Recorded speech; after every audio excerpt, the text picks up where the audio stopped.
How's it go, guys? Troy from Drunk Guy Explains. We're going to do standard DGE with a $5,000 bankroll and see if we can't tell some stories along the way. Melting stacks and building racks, baby. DGE. Best craps game in town. Believe it. All right, let's see what 4 dice we're going to use. Boom, fat 7. All right, and it's going to be a $25 table with a $5,000 bankroll. Funny enough, this is the second time we're recording this because I tried to talk a story while playing this and immediately bankrupted a $1,000 bankroll. Talking about my horrible parables. All right, so we're going to do a 110 on the inside working and go from there. Of course, with a $1,000 bankroll, I just tagged it while talking to a story. The whole reason I got into craps was literally because of playing 7-Eleven in the corner of a building at my first job, which that doesn't even exist anymore because he went to jail for fraud, which kind of really correlates to the whole dice thing. So you get paid 35, come down to the 5, I'm going to put $75 odds and drop the 9. But yeah, I think the first time I ever even got introduced to dice, minus, is that 75? Yeah. Minus Monopoly or backgammon would be $75 lost. Come in for 80. Was literally working at a moving company, playing 7-Eleven in the corner, barely understanding it with dollar bills getting put on the ground. And if anyone's played 7-Eleven, it's kind of like comparing rummy to tonk. And so it's very much you kind of get an idea what craps do, but at the same time you don't. So if you came and played 7-Eleven in a corner of a moving company and then walk into your first casino, which was Eureka's in Nevada, it's like trying to cash in Caesar bucks at a Disney World. So, it was fun, but man, when I played craps the first time at Eureka's, it's kind of insane, but it was a $5 table, which is unheard of now. And then on top of it being a $5 table, it was, so 80 and 75 lost for 155, coming back with 160 on the don't. On top of it being a $5 table, and we just made, where's my dongles? There it is. So we made a 9 and an 8. We, $5 table, instead of it having a big 6 or an 8, it had something called an over and under 7. I mean, you couldn't get more shiesty than that. Over or under 7. And it was so cool because I remember back in the day, I was like, all right, well, if you roll two over 7s, I'll bet the under 7. So we got 150 and 155 done, so that's going to be 305. Come back with 310. Right here in the don't. And so it was really fun. But then understanding later, okay, what are the rules to craps? What are the, the nuances? And from there, that's where, I printed out the rules. I sat here and read them. And reading the rules of craps is kind of like reading your microwave manual. It's very dry. It's a lot of numbers and percentages. And because it's basically for dealers, it's not really for players to read this stuff. 7 out. So it was an interesting kind of learning curve, but I love the fact that I read about it because reading about craps is essentially kind of like reading on how to deal craps, which in general helps me understand the math behind craps. And we all know that math don't lie.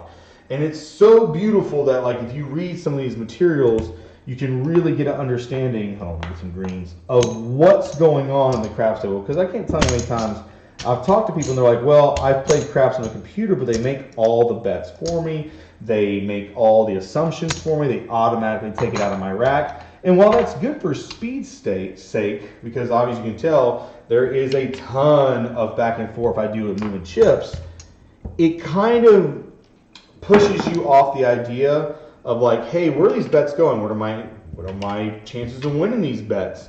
And things of that sort. And I will tell you right now, Vigorish, 6. Vigorish was the hardest thing for people to understand and for me to understand. It still gets me to this day trying to do the Vig for stuff.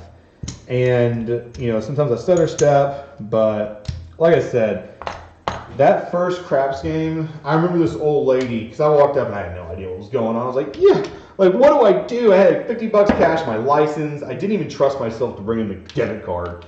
And long story short, with the lady and the dealer together, they basically told me if you bet with the house is the most likely you are to win, but the least amount of money you're going to lose. And that's where, like, if you think about it, I want you to get this concept. Sometimes if you sat here and said, okay, well, I'll give you 1,000,000 to 1 odds to roll a hard 9 on this crap set. 1,000,000 to 1 odds, $1 wins you $1 million to roll me that hard 9. The first thing you're going to say is like, well, Charlie, there's not a 4.5 side of the die. But I'm like, yeah, but think of the odds. Think of the odds. And do you see how like ridiculous that is? But a lot of times when I talk to people, they're like, yeah, but you win less money on the don't. I'm like, yeah, but I'm making money on the don't. I mean, if there was an ATM that was at your town and you put in $1 and get out $20, yeah, it ain't $1 million. You tell me you ain't gonna show up to get that fat 20? Come on, guys. And that's where kind of my logic was in the whole formation of the strategy. Was like, I would rather have better math with less of a payout than worse math with more of a payout, but more of a risk to lose your money. I mean, that's just ridiculous to me. But what do I know? I'm just some dumb college kid back in the day trying to play craps in Eureka's in the middle of nowhere, Mesquite, Nevada, like doing absolutely nothing, and even having a channel called Drunk Guy Explains because of it. And the whole reason for the formation of the channel, like craps is one thing, but the reason why I sat here and even got into YouTube, believe it or not, was at a bachelor party trip for a guy named JG. If he's watching right now, he'll know. And I'm like, what's up, JG? It was his 50th and went to the Imperial Palace. Now, by this time, I have my strategy down pat. I practice it at home. I understand the ins and out of it, and I am cooking with grease. Now, I might have been a little drunk, all right? I might have been a little showy. But at the end of the day, what I did was I played craps and made money quickly. And it was the first time that a casino had ever made me leave. They handed me $800 and said, have a nice day. And it was so insane that I was so mad because I'm like, they just kicked me out. Like, that doesn't even make any sense.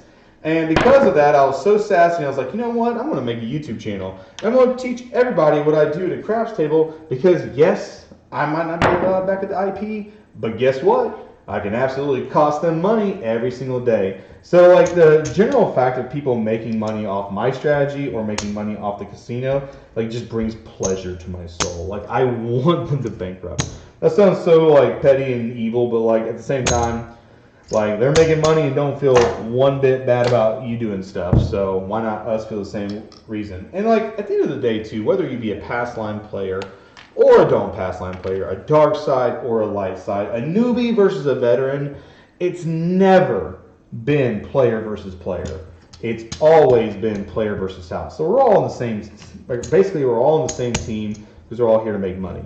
Regardless of how we're betting and why we're betting that way, we're here to melt stacks and build racks. Like, I want them to bust in a cargo load of chips, all right? And they're going to sit here and say, hey, sir, can you just toss us some of your ones? No. You don't get 1-1. You don't get 1-5, 1-1, 125. I want the chips. I want the cards. I want the dealers. I want the building. I want your cars.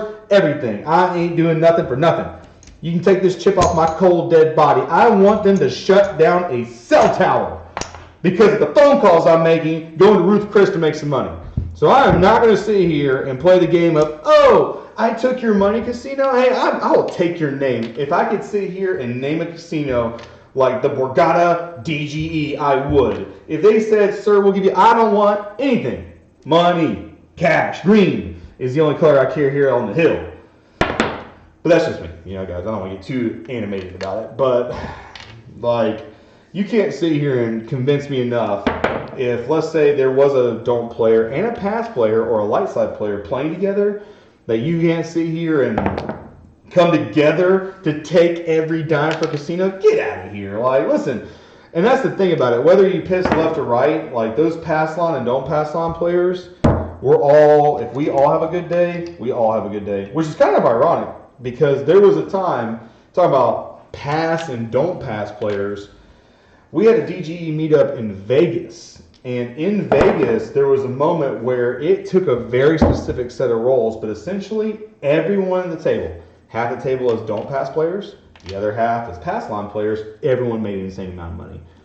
And it was so confusing to the casino, they actually stopped play and came down and talked and said, what happened here? And the long story short of it is we had a long roller, a very, very long shooter.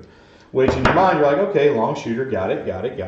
That means the come players are making bets. You're like, absolutely right. But what does that also mean? Long shooter, usually the don't players, are in deep. Because once again, if one pass is winning, the other one's losing. So what happened was the point came off. And we had thousands of dollars on the don't pass. The comeback players are looking at us like these freaking buffooneries. And so the guy actually rolled a 1, 2, 3. And we all got paid. And we're like, oh my God, this is the best day ever. And so in standard DGE, I was like, hey, even though we get all of our money back plus profit, let's juice it because he's made like 4 points. So then we reduced it from like $2,000 down to $500. Boom, hits another snake eyes. And so they pay us all off again. And we're like, oh my God, this is it. I'm like, all right, guys, like this is time to scale this down to the minimum, which I think at that table was $10. Well, then you got to think if you're playing come bets and place bets very heavy, that means that all their money was up here, not really on the pass line for these guys. So they got zapped twice for like, I don't know, a few $100 on the other side that was so hot. Well, when the deal with the player coming into his 5th point actually hit the point, didn't hit the point, he made the point, let's just say it was a 9. All the comeback players like, you know what, he just hit snake eyes in a 3, let's bring all this stuff down. So then they took everything down, and then he 7'd out, and then we made money again. So in the long short of it, everyone made an insane amount of money, and it killed the casino. And when that happened, it was so nuts. Because, like, first of all, like, we had a bunch of Asian dealers, and they don't say 7 out. They don't go gentle. They go like, So, like, we had an entire dealer set just going, and then they only took like $15. And so it killed. The casino's like, whoa, you're telling me this guy over here made 30 grand. You guys over here collectively made like 15 grand, and no one's made money, and we're just going bad? So it was nuts because you just never see something like that happen when both sides win. But if you think about it, use the same logic. If you're a don't player or a do player, understand that we win at different times, we lose at different times. So in that sense, you can see here and still come to the table and all love each other because why not? That's a fat 5. I'm talking about non-Atkins, eating dairy, fat 5. So I lost $75. That's the 3rd point made, and I'm just piping hot mad. So we're going to take all this down. Why? I don't want to even get in my way of the barrage I'm about to put on this casino. All right, that's offset. We're taking it down too. So first, I'm going to start at 150. 3 points made. Let's go from there and see what happens. That's a 5 again. And if you ever tell anybody on the high side of town if there's a 4 point and it's a 5, a 4th point and 5, I don't care. $5,000 bankroll, that's why you bring this type of money.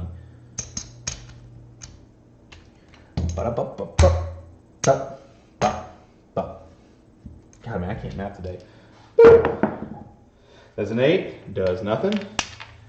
I like that I just nonchalantly told the story and now I'm getting serious. That's another 8, told the story. I love it when one die says 5 because I can't lose money.